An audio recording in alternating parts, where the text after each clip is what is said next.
Hello friends, welcome to Blue Board Classes. और आप सभी का बहुत बहुत स्वागत है इतिहास की इस क्लास में। दोस्तों, यदि आप किसी कंपटीशन एग्ज़ाम की तैयारी कर रहे हैं या स्कूल स्टूडेंट हैं और इतिहास आपका एक सब्जेक्ट है, तो फ्रेंड्स, आज का ये लेक्चर आप सभी के लिए बहुत ज़्यादा इम्पोर्टेंट होने वाला है, क्योंकि आज हम बात करने वाले हैं इतिहास के वर्गीकरण यानी क्लासिफिकेशन ऑफ हिस्ट्री के बारे में। फ्रेंड्स, हिस्ट्री में क्लासिफिकेशन का बहुत ज़्यादा महत्व है, क्योंकि हिस्ट्री कुछ दिनों या कुछ सालों की नहीं, बल्कि मनुष्य की उत्पत्ति से लेकर आज तक का एक लंबा समय है, जिसे याद रख पाना अपने आप में एक बहुत बड़ी चुनौती होता है। और इतिहास का वर्गीकरण इसमें हमारी सहायता करता है। यदि आप इतिहास के वर्गीकरण के बारे में अच्छे से जानते हैं, तो आपको इतिहास पढ़ने में, समझने में कोई दिक्कत नहीं होगी और आप इतिहास को आसानी से समझ पाएंगे और पढ़ पाएंगे। इसीलिए फ्रेंड्स, मैं कह रहा हूँ आज का ये लेक्चर आप सभी के लिए बहुत ज़्यादा इम्पोर्टेंट होने वाला है। आज के इस लेक्चर में आप जानेंगे कि इतिहास को किस आधार पर वर्गीकृत किया गया है, क्यों वर्गीकृत किया गया है और कैसे हम इतिहास के वर्गीकरण की सहायता से इतिहास को आसानी से पढ़ सकते हैं, समझ सकते हैं और याद रख सकते हैं। दोस्तों, इतिहास के वर्गीकरण को समझने से पहले सबसे ज़्यादा महत्वपूर्ण है इतिहास को समझना। क्योंकि यदि आप इतिहास को ही नहीं जानते, इतिहास के बारे में ही नहीं जानते, तो उसके वर्गीकरण के बारे में आप नहीं जान पाएंगे।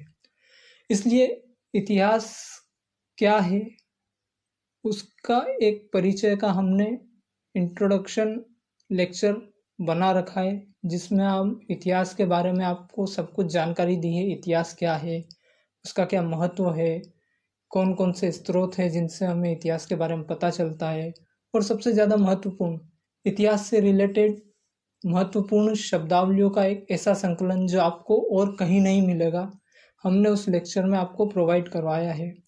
तो फ्रेंड्स, आप ऊपर आई बटन पर क्लिक करके पहले वो लेक्चर लें और उसके बाद फिर ये लेक्चर लें, तो आपको पढ़ने में, समझने में ज़्यादा आसानी होगी।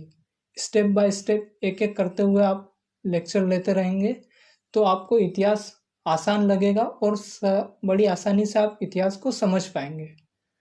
तो दोस्तों, इससे पहले कि आज का लेक्चर हम स्टार्ट करें, मैं आपको ये कहूँगा कि यदि आपने अभी तक चैनल को सब्सक्राइब नहीं किया है, तो जल्दी से चैनल को सब्सक्राइब करके बेल आइकॉन को ऑन कर लें, ताकि ऐसे ही इंटरेस्टिंग लेक्चर आप तक पहुंचते रहे और आप किसी भी लेक्चर को मिस ना करें। तो आइए दोस्तों, शुरू करते हैं हम आज का हमारा लेक्चर, इतिहास का वर्गीकरण, क्लासिफिकेशन ऑफ हिस्ट्री। इतिहास के अध्ययन में वर्गीकरण बहुत महत्वपूर्ण भूमिका निभाता है।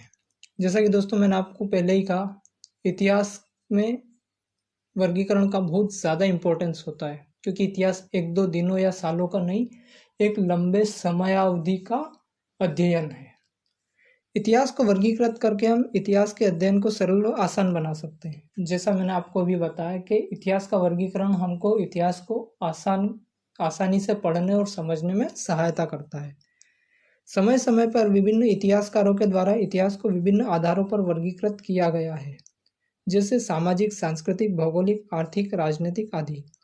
दोस्तों, अलग अलग इतिहासकारों के द्वारा इतिहास का वर्गीकरण अलग अलग आधारों पर किया जाता है, जैसे सामाजिक इतिहास, सांस्कृतिक इतिहास, भौगोलिक इतिहास, आर्थिक इतिहास और राजनीतिक इतिहास। आज हम यहाँ पर इतिहास के दो सर्वमान्य वर्गीकरण के आधारों के बारे में जानेंगे तथा उनका अध्ययन करेंगे। दोस्तों, क्योंकि अलग अलग इतिहासकारों ने इतिहास को अलग अलग तरीक़ों से वर्गीकृत किया गया है, लेकिन क्योंकि हम स्टूडेंट्स हैं, तो हमें एक निश्चित समय में बहुत सारी चीज़ें पढ़ना होती है। इसलिए हम यहाँ पर सिर्फ उन्हीं दो आधारों के बारे में चर्चा करेंगे जो सर्वमान्य हैं और अधिकतर सभी जगहों पर पढ़े जाते हैं। इतिहास का वर्गीकरण, पहला लिपि या लिखित साक्ष्यों के आधार पर और दूसरा समय काल के आधार पर। दोस्तों, हम यहाँ जिन दो आधारों की बात कर रहे हैं, पहला है लिखित साक्ष्यों के आधार पर यानी लिपि के आधार पर, और दूसरा है समय या काल के आधार पर। तो आइए दोस्तों, देखते हैं किस तरह से लिपि या लिखित साक्ष्यों के आधार पर इतिहास का वर्गीकरण किया गया है। लिपि के आधार पर वर्गीकरण। प्रागैतिहासिक काल, इस समय का मानव लेखन कला से अनभिज्ञ था, इस काल को प्रागैतिहासिक काल कहते हैं। फ्रेंड्स, क्योंकि ये लिपि या लिखित साक्ष्यों के आधार पर है, तो लिखित साक्ष्यों के आधार पर हम यहाँ इतिहास के वर्गीकरण की बात करेंगे। तो पहला है प्रागैतिहासिक काल, यानी वह समय जब मनुष्य को लेखन कला का ज्ञान नहीं था, जब वो लिखना नहीं जानता था, तो उस काल को कहा जाता है प्रागैतिहासिक काल। जब मनुष्य के लिखित साक्ष्यों के प्रमाण नहीं मिले हैं, उस काल को प्रागैतिहासिक काल कहते हैं। और इसके अंतर्गत मुख्य रूप से पाषाण काल को रखा जाता है। जी हाँ दोस्तों, पाषाण काल जो इतिहास का सबसे लंबा समय है, वो जो है प्रागैतिहासिक काल के अंतर्गत आता है। इसमें पूरा पाषाण काल, मध्य पाषाण काल, नवपाषाण काल, यानी संपूर्ण पाषाण काल को पूरा प्रागैतिहासिक काल के अंतर्गत सम्मिलित किया गया है। दूसरा है आद्य ऐतिहासिक काल।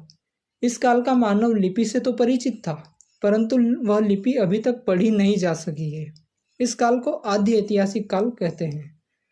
जो दूसरा है, पहला प्रागैतिहासिक काल, दूसरा आद्य ऐतिहासिक काल। प्रागैतिहासिक काल में मनुष्य को ना तो लिपि का ज्ञान था और वो बिल्कुल अनभिज्ञ था, लेकिन आद्य ऐतिहासिक काल में मनुष्य जो था वो लेखन कला से तो परिचित था, लेकिन वो किस भाषा में लिखता था, उनकी जो लिपि थी वो क्या थी, उसको आज का जो आधुनिक मानव है वो आज तक समझ नहीं पाया है। और उन पर आज भी शोध जारी है कि उन्होंने उस समय जो लिखा उसका अर्थ क्या है।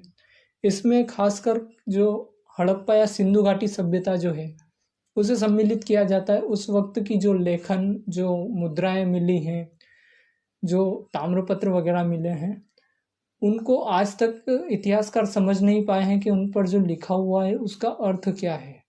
यानी आदि ऐतिहासिक काल का जो मनुष्य था वो लेखन कला से तो परिचित था और वो लिखता भी था, लेकिन वो क्या लिखा गया है वो आज तक का आधुनिक मानव समझ नहीं पाया है। तो इस काल को हम आदि ऐतिहासिक काल कहते हैं। तीसरा है ऐतिहासिक काल।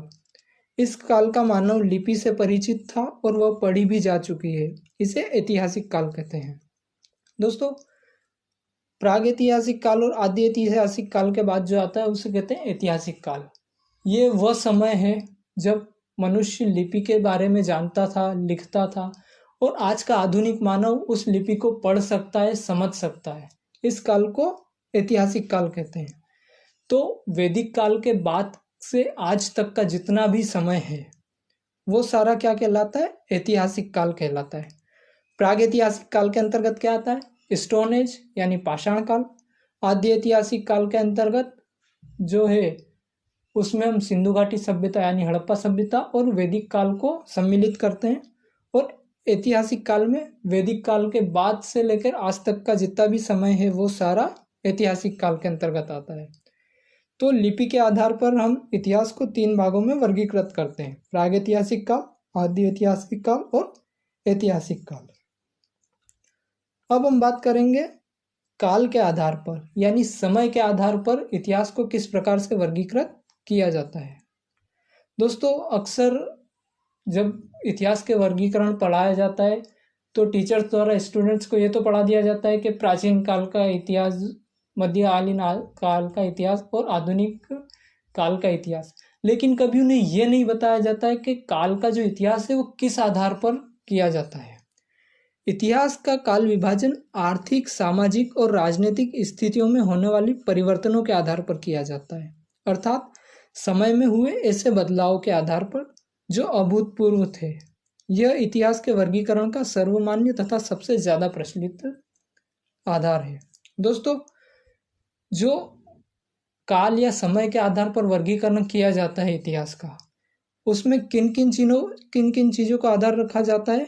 एक तो आर्थिक, सामाजिक और राजनीतिक, यानी जो आर्थिक स्थितियों में किस तरह से बदलाव आए हैं, सामाजिक स्थितियों में किस तरह से बदलाव हुए हैं और राजनीतिक स्थितियों में किस तरह से बदलाव आए हैं, उनके आधार पर ही इतिहास को क्या किया जाता है, वर्गीकृत किया जाता है, बांटा जाता है।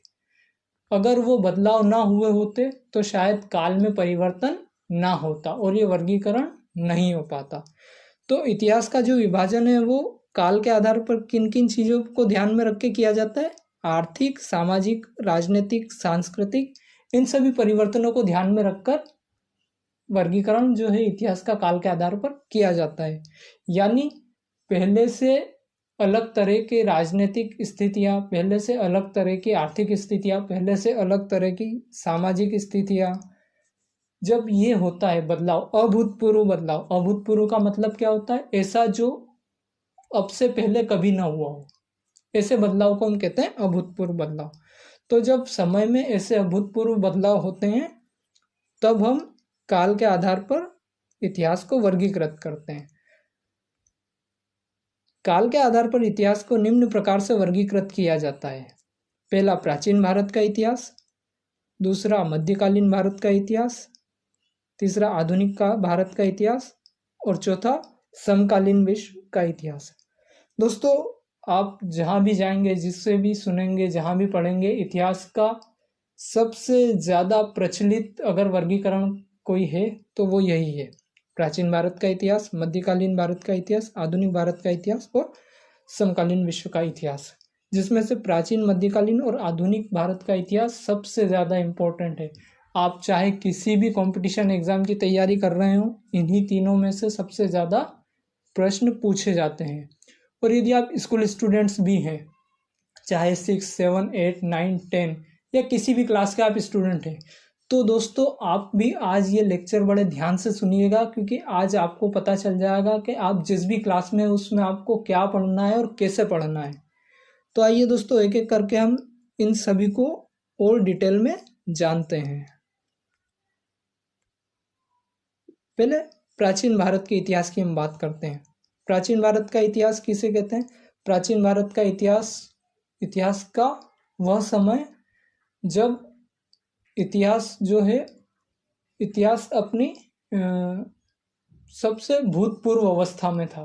जो सबसे पुराना वक्त जो था उसे हम प्राचीन भारत का इतिहास कहते हैं।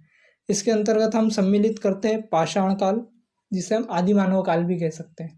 दोस्तों, मानव की उत्पत्ति जब हुई, ठीक है, मानव की उत्पत्ति से लेकर जब उसने सिविलाइज होना सीखा, जब संगठित होकर रहना सीखा, तब तक का जो पूरा काल था वो पाषाण काल के अंतर्गत आता है, जिसमें पूरा पाषाण काल, मध्य पाषाण काल और नव पाषाण काल, 3 भागों में इसे विभाजित किया जाता है।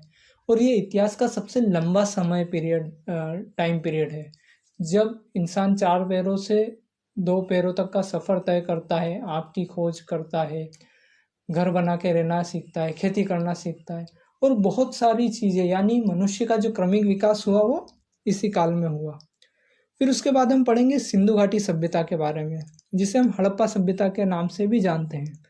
अब हड़प्पा सभ्यता क्यों कहते हैं? क्योंकि दोस्तों सबसे पहले खुदाई हड़प्पा नामक स्थान पर हुई थी, इसलिए इसे हड़प्पा सभ्यता कहते हैं। और ये सिंधु नदी के तट पर बसी हुई पूरी सभ्यता, इसलिए नदी के आधार पर इसे सिंधु घाटी सभ्यता कहा जाता है। तो सिंधु घाटी सभ्यता में क्या था, कैसा नगर नियोजन था, कैसे लोग थे, वो सब हम इसके अंतर्गत पढ़ेंगे। फिर उसके बाद आता है वैदिक काल, जिसको 2 भागों में डिवाइड किया जाता है, ऋग्वैदिक काल और उत्तर वैदिक काल। उसके बाद हम स्टडी करेंगे धार्मिक आंदोलनों की, जिसमें 2 बहुत महत्वपूर्ण धर्मों के बारे में हम जानेंगे, जैन धर्म और बौद्ध धर्म के बारे में, कैसे इनका उदय हुआ, क्यों ये इतने प्रचलित हुए और कौन कौन जो थे इनके प्रवर्तक थे। जैन धर्म और बौद्ध धर्म से जुड़े सभी चीज़ों का हम इसमें अध्ययन करेंगे। फिर जनपदों और महाजनपदों का युग, जनपद क्या होते हैं, महाजनपद क्या होते हैं, कौन कौन से 16 महाजनपद थे, वो कैसे शक्तिशाली बने, इन सब चीज़ों का अध्ययन हम जनपद और महाजनपदों के युग में करेंगे। फिर बारी आती है मगध साम्राज्य और मौर्य काल की, जो प्राचीन काल का सबसे मोस्ट इम्पोर्टेंट चैप्टर माना जाता है, मौर्य साम्राज्य। तो मगध जो था वो महाजनपद था, तो कैसे मगध महाजनपद इतना शक्तिशाली बन गया, फिर कैसे चंद्रगुप्त मौर्य ने चाणक्य की सहायता से मौर्य साम्राज्य की स्थापना करी और अशोक ने उसे और आगे बढ़ाया। अशोक का हृदय परिवर्तन कैसे हुआ, ये सब हम मौर्य साम्राज्य के अंतर्गत पढ़ेंगे। फिर मौर्योत्तर काल, जब मौर्य साम्राज्य खत्म हुआ तो उसके बाद किस तरह से छोटे छोटे नए राज्यों का उदय हुआ, चाहे वो शुंग हो, सातवाहन हो, और जो विदेशी आक्रमण भी हुए, चाहे यवन हो, शक हो, कुषाण हो। फिर उसके बाद आता है गुप्त काल। गुप्त काल जिसे भारत का स्वर्णिम काल कहा जाता है, जो सोने की चिड़िया जो कहा जाता है, भारत को सोने की चिड़िया, वो इसी काल में माना जाता था। इसे इतिहास में भारत का सबसे स्वर्णिम काल कहा जाता है, गुप्त काल। और उत्तर गुप्त काल, यानी जब गुप्त काल खत्म हो जाता है तो उसके बाद फिर से कैसे भारत जो है वो फिर से छोटे छोटे टुकड़ों में विभक्त होने लगता है। तब हर्ष जो था पुष्यभूति वंश का, उसने कैसे फिर से बागडोर अपने हाथों में संभाली और फिर से पूरे भारत को एक करने का काम किया। लेकिन हर्ष की मृत्यु के बाद फिर से भारत छोटे छोटे छोटे राज्यों में विभक्त हो जाता है। यहाँ आता है पूर्व मध्यकाल, जिसे राजपूत काल के भी नाम से जाना जाता है, जिसमें मुख्य रूप से गुर्जर, प्रतिहार, पाल और चंदेल ऐसे राजपूताना वंश जो हुए, जिनमें चौहान सबसे प्रमुख माना जाता है, जिसमें पृथ्वीराज चौहान जैसे महावीर का जन्म हुआ था। तो कैसे उन्होंने जो है विदेशियों से अपनी भूमि को बचाने के लिए संघर्ष किया और अंततः अपनी मातृभूमि के लिए अपने प्राणों को न्योछावर किया। तो ये सभी टॉपिक प्राचीन भारत के इतिहास के अंतर्गत आते हैं, जो हमें पढ़ने होते हैं। ये है प्राचीन भारत का इतिहास। दोस्तों, अब यदि आप 6th क्लास के स्टूडेंट हैं, ध्यान से सुनिएगा दोस्तों, जो 6th क्लास के स्टूडेंट हैं उनको अपनी बुक में यही सब पढ़ने को मिलेगा। ये आपका 6th क्लास का एक तरह से सिलेबस है जो आपको पढ़ना है। यदि आप 6th क्लास के स्टूडेंट हैं तो आपको ये सब पढ़ना है। और यदि आपको किसी कंपटीशन एग्जाम की तैयारी कर रहे हैं और आपको प्राचीन भारत के इतिहास के बारे में जानना है, तो फ्रेंड्स आप 6th क्लास की बुक उठा लीजिए, वहाँ आपको पूरे प्राचीन भारत के इतिहास के बारे में जानकारी मिल जाएगी। तो दोस्तों, ये था प्राचीन भारत का इतिहास। इसे आप चाहें तो स्क्रीनशॉट करके अपने पास रख सकते हैं। उसके बाद बारी आती है मध्यकालीन भारत के इतिहास की। मध्यकालीन भारत के इतिहास में दक्षिण भारत के राज्यों का बहुत ज़्यादा इम्पोर्टेंट रोल है, क्योंकि जब उत्तर गुप्त काल के बाद भारत छोटे छोटे राज्यों में विभक्त हो जाता है, तो जो हमने देखे गुर्जर, प्रतिहार, चंदेल और चाहमार यानी चौहान, ये सब तो उत्तर भारत में थे। लेकिन उस समय दक्षिण भारत में मुख्य रूप से चेर, चोल, पांड्य, इसे संगम काल के नाम से भी जाना जाता है, ये राष्ट्रकूट और पल्लव राजवंश जो थे वो प्रमुख रूप से उदय हुए और इन्होंने कई वर्षों तक शासन किया। जब भारत की ये कंडीशन देखी बाहरी विदेशी आक्रमणकारियों ने कि भारत छोटे छोटे राज्यों में विभक्त हो चुका है और कोई प्रमुख वहाँ पर ऐसा राजा नहीं है जो इन सबको एकता के सूत्र में बांध के रख सके, तो इसी समय कैसे मीर कासिम, महमूद गजनवी और मोहम्मद गोरी ने एक एक करके भारत पर आक्रमण किए और भारत को लूटा।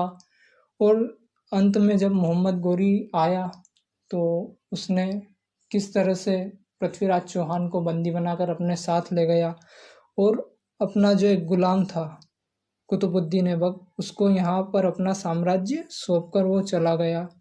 और जब मोहम्मद गोरी की मृत्यु हो जाती है तो वो जो कुतुबुद्दीन ऐबक था वो किस तरह से यहाँ राजा के रूप में अपने आप को स्थापित करता है और यहाँ से सल्तनत काल, जिसे दिल्ली सल्तनत के नाम से जाना जाता है, उसकी शुरुआत होती है, जिसकी नींव कुतुबुद्दीन ऐबक गुलाम वंश के द्वारा रखता है। फिर गुलाम वंश के बाद खिलजी वंश, तुगलक वंश, सैयद वंश और लोधी वंश एक एक करके दिल्ली पर अपना शासन चलाते हैं। सल्तनत कालीन प्रशासन एवं जनजीवन का बहुत ज़्यादा इम्पोर्टेंस है यहाँ पर, क्योंकि सल्तनत काल एक बहुत लंबा 200-250 साल का एक टाइम पीरियड है जो सल्तनत काल के अधीन रहा। तो उस वक्त जो था वो प्रशासन कैसा था, जनजीवन कैसी थी, उनकी नीतियाँ कैसी थी, इन सभी को जानना बहुत ज़्यादा ज़रूरी है, क्योंकि अक्सर यहाँ से भी परीक्षाओं में सवाल पूछ लिए जाते हैं। फिर उसके बाद विजयनगर साम्राज्य। जी हाँ दोस्तों, जब उत्तर भारत में तुगलक वंश चल रहा होता है, तब उस वक्त दक्षिण भारत में विजयनगर साम्राज्य का उदय होता है। और विजयनगर साम्राज्य की जो स्थापना वो हरिहर और बुक्का नामक दो भाइयों ने की थी। इन्होंने जो है विजयनगर को अपनी राजधानी बनाया था, और इसी में कृष्णदेव राय जो थे वो बहुत फेमस राजा हुए। जो आप तेनाली रामा अगर देखते होंगे तो वो जो है वही है विजयनगर साम्राज्य की कहानी है। तो इस पर कैसे अलग अलग समय में संगम वंश, सुलु वंश, तुलु वंश और अरविडु वंश के राजाओं ने राज्य किया, ये विजयनगर साम्राज्य की कहानी है। और किस तरह से विजयनगर साम्राज्य का फिर पतन होता है, ये सब हम इसमें जानेंगे। साथ ही बहमनी साम्राज्य के बारे में भी बहमनी साम्राज्य भी जो है वो इसी वक्त उदय होता है उसका भी, और जिसकी स्थापना जो है वो अलाउद्दीन बहमन शाह करता है। और जब आगे चल के ये जो बहमनी साम्राज्य है ये 5 स्वतंत्र राज्यों अहमदनगर, बीजापुर, बरार, गोलकुंडा और बीदर में बट जाता है। किस तरह से उनकी प्रशासन जो होता है वो फेल होता है, ये सब हमें इसमें देखने को मिलेगा। फिर उसके बाद हम बात करेंगे भक्ति एवं सूफी आंदोलन में। दोस्तों, भक्ति एवं सूफी आंदोलन, धर्म जो है वो हर काल में अपना इम्पोर्टेंस बनाए रखता है। तो मध्यकालीन भारत में क्या होता है कि आलावर तथा नैवार, आलावर यानी वैष्णवों को कहा जाता है आलावर, जो विष्णु की उपासना करते हैं उनको वैष्णव कहते हैं। तो आलावर संत यानी जो भगवान विष्णु की उपासना करते हैं उनके द्वारा, और नैवार यानी जो भगवान शिव की उपासना करते हैं जिन्हें शैव कहते हैं, उनके द्वारा, जो आलावार और शैव संतों के द्वारा किस तरह से दक्षिण भारत से इसकी शुरुआत होती है भक्ति आंदोलन की, जिनमें आदि शंकराचार्य, रामानंद आदि प्रमुख संत होते हैं। इनके द्वारा पूरे देश में जो है भक्ति की अलग जगाई जाती है। और इसी समय सूफी आंदोलन भी होता है, यानी जो मोइनुद्दीन चिश्ती हैं, ठीक है, उनके द्वारा चिश्ती संप्रदाय की शुरुआत की जाती है। और जो मुस्लिम जन हैं उनमें अल्लाह के प्रति जो भक्ति भाव होते हैं उनके बारे में उनको जागरूक किया जाता है। तो ये भक्ति एवं सूफी आंदोलन के बारे में हमें पढ़ने को मिलेगा। फिर आता है मध्यकालीन भारत का सबसे स्ट्रॉन्ग, सबसे मोस्ट इम्पोर्टेंट जो है वो मुगल साम्राज्य।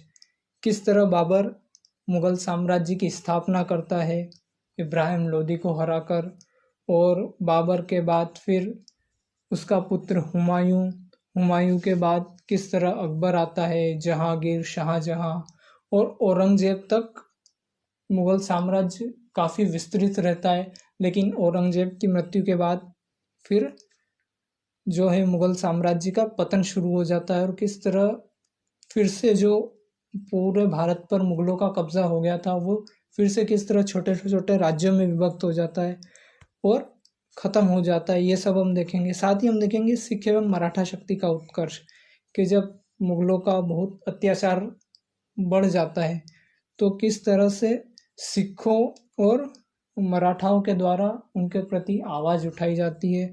सिखों में किस तरह गुरु गोविंद सिंह जी के द्वारा खालसा संप्रदाय की स्थापना की जाती है अपने लोगों की रक्षा करने के लिए, और किस तरह से शिवाजी के द्वारा स्वराज्य का सपना देखा जाता है और उसे सच करने के लिए अपने प्राण तक न्यौछावर वो कर देते हैं।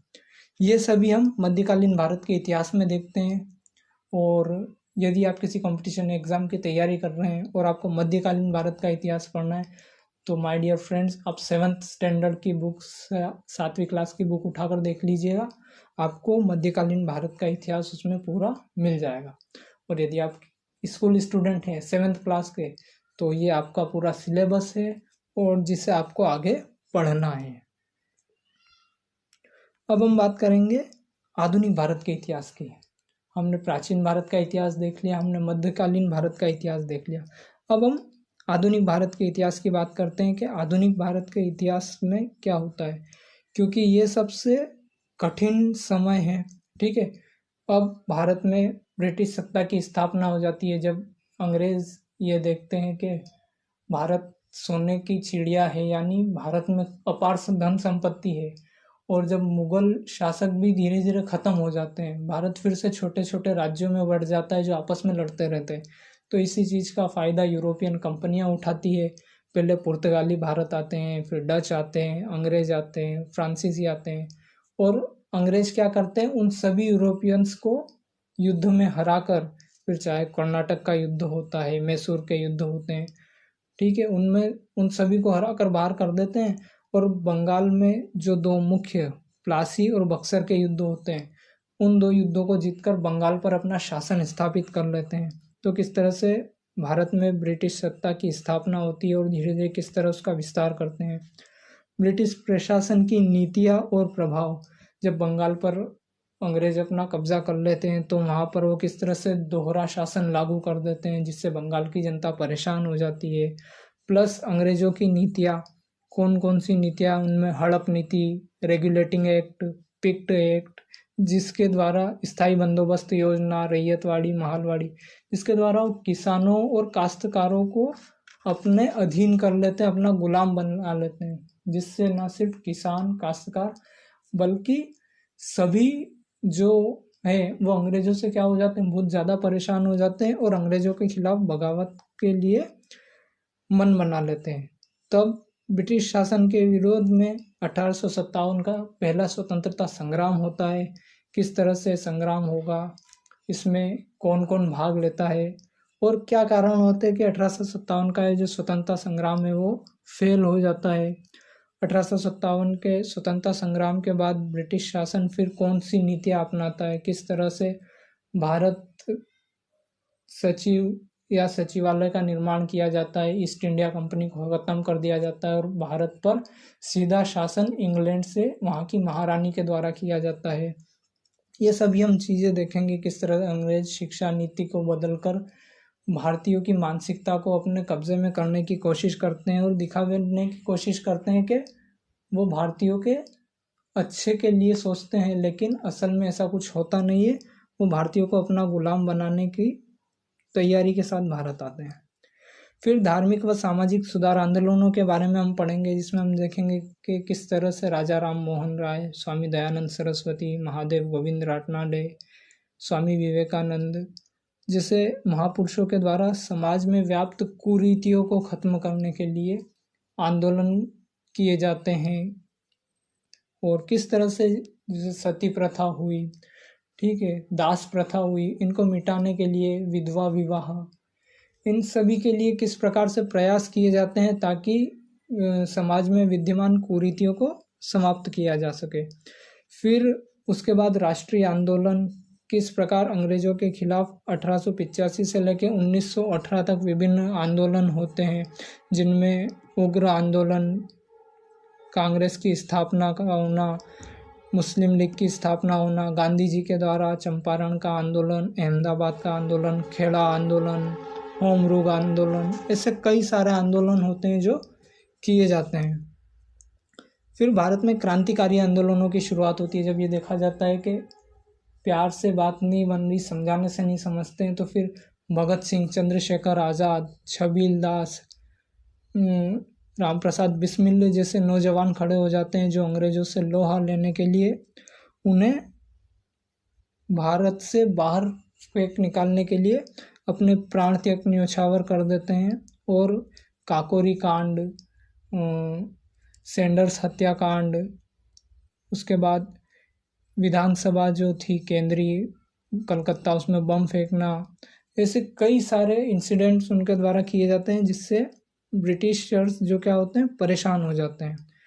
फिर राष्ट्रीय आंदोलन में किस तरह गांधी जी भाग लेते हैं, उनके द्वारा सविनय अवज्ञा आंदोलन चलाया जाता है, खिलाफत आंदोलन, असहयोग आंदोलन, और किस तरह दांडी यात्रा के द्वारा अलग अलग समय पर अलग अलग आंदोलनों के द्वारा अंग्रेजों के विरुद्ध आवाज़ उठाई जाती है और अंततः स्वतंत्रता प्राप्ति कर एक स्वतंत्र भारत हम प्राप्त करते हैं।